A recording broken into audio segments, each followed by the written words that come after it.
હવે આગળ વાત ઓપરેશન મેડિકલ માફિયાની।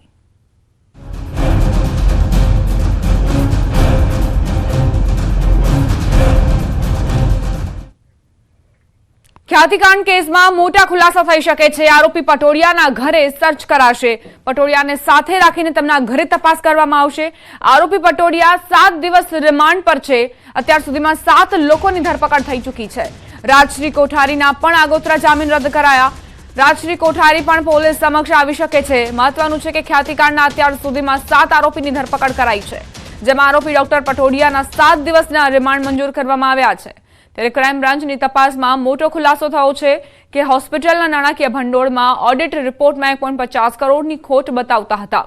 ત્યારે ખ્યાતિ હોસ્પિટલમાં અત્યાર સુધી એટલે 3 વર્ષમાં 8,534 દર્દીઓએ સારવાર લીધી, જેમાં PMJAY સહિત અલગ અલગ સરકારી યોજના હેઠળ 3,842 જેટલા દર્દીઓ સારવાર લઈ ચૂક્યા છે, જેમાં 3 વર્ષમાં હોસ્પિટલમાં 112 દર્દીના મોત થયા।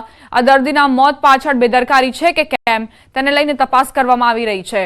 સાથે જ આર્થિક નાણાંની હેરફેરને લઈ તપાસ ચાલુ છે। હાલ હોસ્પિટલમાં 39% હિસ્સો ધરાવનાર સંજય પટોડિયાની તપાસમાં વધુ કૌભાંડ બહાર આવી શકે છે। નામદાર કોર્ટ દ્વારા વધુ 7 દિવસની પોલીસ કસ્ટડી રિમાન્ડ મંજૂર કરેલા છે। ડૉક્ટર સંજય પટોડિયાની જે પ્રાથમિક પૂછપરછ કરવામાં આવી છે, પ્રાથમિક પૂછપરછમાં કેટલીક વિગતો જે જાણવા મળી છે એ મુજબ જે અગાઉ મેળવેલી જે માહિતી છે એ માહિતી અનુસાર ઓડિટ રિપોર્ટ્સમાં ઘણા બધા આર્થિક જે લાભો મેળવેલા છે એ દેખાય છે। ખ્યાતિ હોસ્પિટલના ડિરેક્ટર્સ અને બીજા જે અગાઉ પકડાયેલા આરોપીઓ દ્વારા ખ્યાતિ હોસ્પિટલમાં આવેલ નાણાકીય ભંડોળનો એમના અલગ અલગ રીતે દર્શાવી અને છેલ્લા રિપોર્ટ્સમાં 1.5 કરોડની ખોટ બતાવેલી છે। અમદાવાદ બેરિયાટિક એન્ડ કોસ્મેટિક જે કંપની બનાવી હતી એના મૂળ સ્થાપક હાલના જે ડૉક્ટર સંજય પટોડિયા હતા, એમને 2011માં આ ખરીદી હતી અને સમયાંતરે સાહેબ એના જે ઓબ્જેક્ટને હેતુઓ બદલીને અગાઉ એમણે એશિયન બેરિયાટિક હોસ્પિટલ ચાલુ કરેલી હતી। એના પછી એમણે 2021માં જે એમને બીજા ડાયરેક્ટરો સાથે મળીને ખ્યાતિ મલ્ટી સ્પેશિયાલિસ્ટ હોસ્પિટલ ચાલુ કરવામાં આવેલી, જે આજ દિન સુધી આ જે કંપનીના વ્યવહારો હતો એની વિગતની તપાસ કરવાની હતી। આ લોકોએ ગયા વર્ષના જે રિપોર્ટ હતા એની અંદર એમને 7 બોર્ડ મિટિંગ કરવામાં હતી। તમામ બોર્ડ મિટિંગમાં ડાયરેક્ટરો હાજર રહેતા હતા। આ બોર્ડ મિટિંગની જે મિનિટ્સ હતી એ મિનિટ્સ હજુ તપાસ અર્થે કબજે કરવાની છે। સુરતમાંથી ઝડપાયા 14 નકલી ડોક્ટરો। સુરત પોલીસની કાર્યવાહીમાં ડોક્ટરો ઝડપાયા। મોટી સંખ્યામાં પોલીસે ડિગ્રીના દસ્તાવેજ જપ્ત કર્યા। 1500 જેટલી નકલી બોગસ ડિગ્રી જપ્ત કરવામાં આવી છે। સુરત પોલીસ સક્રિય જોવા મળી રહી છે। સુરતમાં 14 નકલી ડોક્ટરો, બોગસ ડોક્ટરો જે હવે ઝડપાઈ ચૂક્યા છે, તેમની ડિગ્રી પણ જપ્ત કરવામાં આવી છે। 1500 જેટલી નકલી બોગસ ડિગ્રી પોલીસે જપ્ત કરી છે। કઈ રીતે આ બોગસ તબીબો, ઝોલાછાપ તબીબો લોકોના સ્વાસ્થ્ય સાથે ચેડા કરતા હતા, લોકોને દવાઓ આપીને તેમને રવાના કરી દેતા। દર્દીઓને એવું થતું કે આ દવા લઈને તેઓ સાજા થશે, પરંતુ ખરેખર જે ડોક્ટરે તેમને દવાઓ લખી આપી છે તે બોગસ છે, તે દર્દીઓ પણ નહોતા જાણતા। પોલીસ એક્ટિવ થઈ છે અને આ 14 ડોક્ટરોને પકડી પાડ્યા છે। वहाँ पे रजिस्ट्रेशन फॉर्म्स मिले, आई कार्ड के साथ में इस तरह के सर्टिफिकेट मिले 7, खाली सर्टिफिकेट जो प्रिंट करने के लिए थे वो 5 मिले, अलग अलग सर्टिफिकेट उनकी जीरोक्स 15 मिली और मेंबरशिप रिन्यूअल के फॉर्म 8 मिले। तो डॉक्टर से पूछताछ की गई कि आप ये BEMS का सर्टिफिकेट या डिग्री ये किस तरह से देते हो, किस तरह से ट्रेनिंग करवाते हो। तो रसेश गुजराती ने अपने स्टेटमेंट में बताया कि वो पहले यहाँ गुजरात में 90s में उसने DHMS का कोर्स किया और पहले 1-2 ट्रस्ट के साथ में लेक्चरर तरीके काम किया। होम्योपैथी में उसने लेक्चरर बना, फिर एक ट्रस्ट के कॉलेज में वाइस प्रिंसिपल बना, फिर प्रिंसिपल बना। उसके बाद उसने धीरे धीरे उसमें ज़्यादा उसको बेनिफिट नहीं हो रहा था, तो इलेक्ट्रो होम्योपैथी के बारे में उसको पता लगा और रसेश गुजराती शार्प है तो उसने इसके बारे में स्टडी किया। तो उसको पता लगा कि भारत सरकार या राज्य सरकार कोई भी इसके बारे में किसी तरह का रूल है वो कोई पब्लिश नहीं किया हुआ है, कोई रूल रेगुलेशन से इलेक्ट्रो होम्योपैथी जो है वो बाहर है। तो इसने एक अहमदाबाद के डॉक्टर हैं BK रावत, उनके संपर्क में आया ये, फिर इन दोनों ने मिलके पहला जो इनिशियल कुछ लड़कों को 5-7 लड़कों को जिसका नाम इनको भी नहीं पता है, उनको प्रॉपर तरीके से इलेक्ट्रो होम्योपैथी के बारे में बताया। 3 साल का कोर्स था, पर लगभग 2 साल में इन लोगों ने उनको ट्रेन किया और इलेक्ट्रो होम्योपैथी की दवाई देना, क्या क्या रोग का उपचार हो सकता है वो सिखाया। कि एक बार आप हमारा सर्टिफिकेट ले लो, उसके बाद आप प्रैक्टिस करते रहो और मंथ एनुअली आपको इसको रिन्यूअल कराना पड़ेगा। उसके लिए आपको 5,000 के आसपास का एनुअल खर्चा आएगा, वो आप डॉक्टर रसेल को देते रहो। पर पहले मॉडल में जो 5,000 रुपये महीने वाला है, उसमें रसेल, बीके रावत, ये इरफान, शोभित, ये उसको गारंटी देते थे कि हमारा अगर कोई एसएमसी आई, कोई पुलिस आई, कोई और डिपार्टमेंट का इश्यू हुआ, आरोग्य का इश्यू हुआ, तो हम तुम्हारी पूरी मदद करेंगे। બેફામ રફતારથી પોલીસ પણ સુરક્ષિત નથી। હિટ એન્ડ રનમાં મહિલા પોલીસકર્મીનું મોત નીપજ્યું। અમદાવાદમાં રિવરફ્રન્ટ પર દફનાળા નજીકની ઘટના। મહિલા પોલીસકર્મીને ટક્કર મારી વાહન ચાલક ફરાર થયો। મહત્વનું છે કે ખાડિયા પોલીસ સ્ટેશનમાં ફરજ બજાવતા મહિલા પોલીસ કર્મચારી બપોરના સમયે ઘરેથી નીકળી રિવરફ્રન્ટ થઈને બંદોબસ્તમાં જઈ રહ્યા હતા।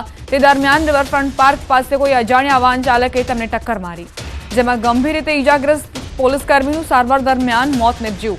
શહેરમાં કેટલાક સમયથી એક પછી એક અકસ્માતોના બનાવો સામે આવી રહ્યા છે, જેમાં બેફામ ડ્રાઇવિંગે અનેક લોકોના નિર્દોષ લોકોના જીવ લીધા છે। ત્યારે વધુ એક હિટ એન્ડ રનની ઘટનામાં મહિલા પોલીસકર્મીએ જીવ ગુમાવ્યો। પોલીસે ઘટના સ્થળે પહોંચીને કાર્યવાહી આરંભી। જોકે મહત્વની બાબત એ છે કે કરોડોના ખર્ચે બનાવેલ રિવરફ્રન્ટ પર સીસીટીવીના અભાવે પોલીસ હજી સુધી અકસ્માત કરનાર વાહન ચાલકને શોધી નથી શકી। અમદાવાદ ક્રાઇમ બ્રાન્ચનો સહિતનો સ્ટાફ દ્વારા આરોપીને પકડવા તજવીજ હાથ ધરાઈ છે। અમદાવાદ શહેરમાં વધુ એક હિટ એન્ડ રનનો બનાવ બન્યો છે। રિવરફ્રન્ટ રોડ ઉપરનો આ બનાવ છે। આપ જોઈ શકો છો દ્રશ્યની અંદર, અહીંથી એક મહિલા પોલીસ કર્મચારી છે કે જે પોતાની ફરજ ઉપર જઈ રહ્યા હતા, એટલે કે તેઓ બહેરામપુરાથી આ રિવરફ્રન્ટ રોડ થઈ સુભાષ બ્રિજથી બહાર નીકળીને મોટેરા સ્ટેડિયમ તેઓને બંદોબસ્ત માટે પહોંચવાનું હતું અને લગભગ બપોરે 3:30 વાગ્યાની આસપાસ જ્યારે તેઓ અહીંથી પસાર થઈ રહ્યા હતા, અચાનક જ અજાણ્યા જે વાહન ચાલકે તેઓને ટક્કર મારી હતી અને તેઓ પટકાયા હતા। તેમને ગંભીર ઈજાઓ પહોંચી હતી। તાત્કાલિક સારવાર માટે સિવિલ હોસ્પિટલ ખસેડવામાં આવ્યા હતા। જો કે સારવાર દરમિયાન તેમનું મૃત્યુ નીપજ્યું છે અને સમગ્ર ઘટનાની જાણ જ્યારે પોલીસને કરવામાં આવી હતી ત્યારે બી ડિવિઝન ટ્રાફિક પોલીસ ઘટના સ્થળ પર પહોંચી હતી અને ઉચ્ચ પોલીસ અધિકારીઓનો કાફલો પણ ઘટના સ્થળ પર પહોંચ્યો હતો અને હાલમાં આ જે અજાણ્યા વાહન ચાલક છે તેને પકડવા માટે અલગ અલગ ટીમો કાર્યરત કરવામાં આવી છે। સીસીટીવી ફૂટેજ તપાસવાની કામગીરી શરૂ કરી દેવામાં આવી છે।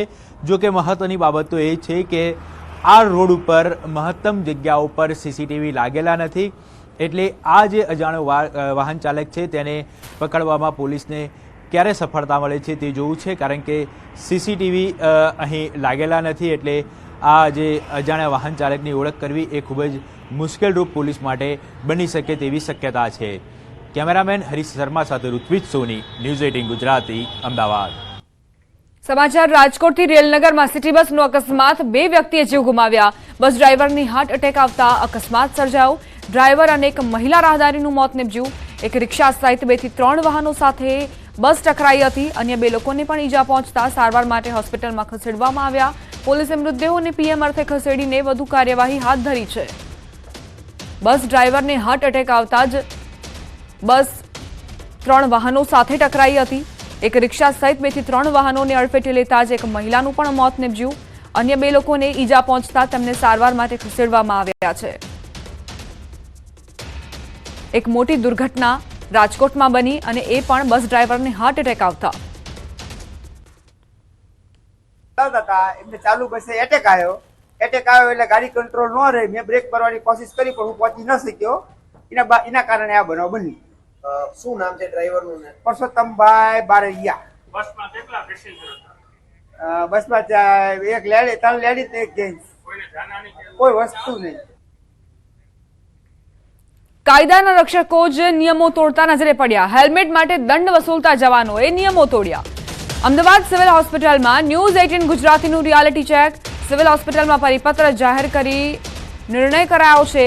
સિવિલમાં પ્રવેશતા દ્વિચક્રી વાહનો માટે નિયમ બનાવાયો છે, જેમાં સિવિલમાં પ્રવેશતા દ્વિચક્રી વાહન ચાલકોને હેલ્મેટ ફરજિયાત કરાયું છે। સાથે જ પાછળ બેસનારે પણ હેલ્મેટ ફરજિયાત પહેરવાનો પરિપત્ર કરાયો છે। આ પરિપત્ર અને તેના અમલ સામે ન્યૂઝ 18 ગુજરાતીની ટીમે રિયાલિટી ચેક કર્યું અને ન્યૂઝ 18ના કેમેરામાં જે દ્રશ્યો કેદ થયા તે આપની સામે જ છે। સિવિલમાં પરિપત્ર છે છતાં સિવિલ પ્રવેશતા હોમગાર્ડ જવાનો જ નિયમો તોડતા નજરે પડ્યા. વધુ આશ્ચર્યની વાત એ છે કે નિયમો તો બન્યા, પરંતુ સિવિલના ગેટ પર હાજર સિક્યોરિટી પણ તેનું અમલ કરતા નજરે ન પડ્યા અને ગેટમાંથી પ્રવેશ કરનારા હોમગાર્ડ જવાનોને કોઈએ ન રોક્યા. આમ તો રોડ પર હોમગાર્ડ જવાનો સામાન્ય નાગરિકોને હેલ્મેટ માટે રોકી દંડ પણ વસૂલી લે છે. જોકે અહીં તેમણે જ નિયમો તોડી દીધા. ખાસ વાત એ હતી કે ન્યૂઝ 18ના રિયાલિટી ચેકમાં જ્યારે જવાનોને હેલ્મેટ અંગે પૂછાયું તો તેમના જવાબો પણ હાસ્યાસ્પદ હતા.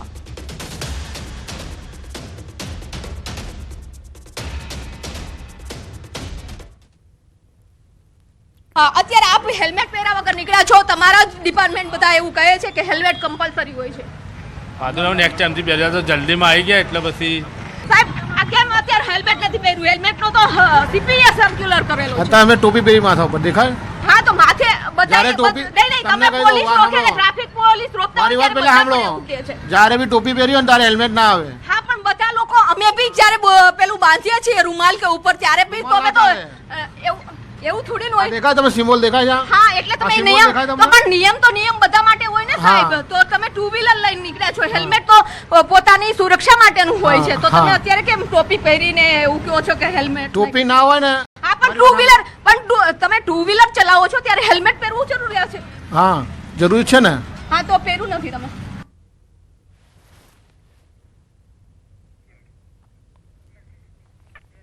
તો એક તરફ નિયમો બનાવવામાં આવ્યા છે પ્રજાને એ નિયમની અમલવારી માટે દંડ પણ ફટકારવામાં આવે છે, સારી બાબત છે, આવકારવા લાયક છે. પરંતુ બીજી તરફ નિયમો તોડતા જવાનો જોઈ લો. એક જવાને એવું કહ્યું કે મેં ટોપી પહેરી છે એટલે હું હેલ્મેટ નથી પહેરીને આવ્યો. સવાલ અહીં એ થઈ રહ્યો છે કે ગાડી પર હેલ્મેટ પહેરવું ફરજિયાત છે તો ટોપી તમે ડેકીમાં મૂકીને અને પછી આવીને તમારી ફરજ પર એ ટોપીને ધારણ કરી શકો છો, પરંતુ એવું નથી કરતા. અને બીજી તરફ દલીલો પણ કરવામાં આવી રહી છે.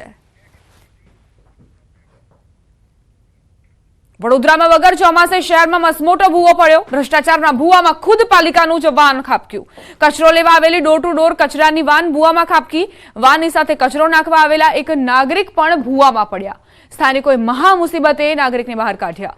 ઈજાગ્રસ્ત નાગરિકને સારવાર માટે હોસ્પિટલ ખસેડવામાં આવ્યા છે. ફાયર બ્રિગેડની મદદથી કચરા કલેક્શન વાનને ભૂવામાંથી બહાર કઢાઈ. ઘટનાના પગલે ટ્રાફિક જામના દ્રશ્યો સર્જાયા હતા.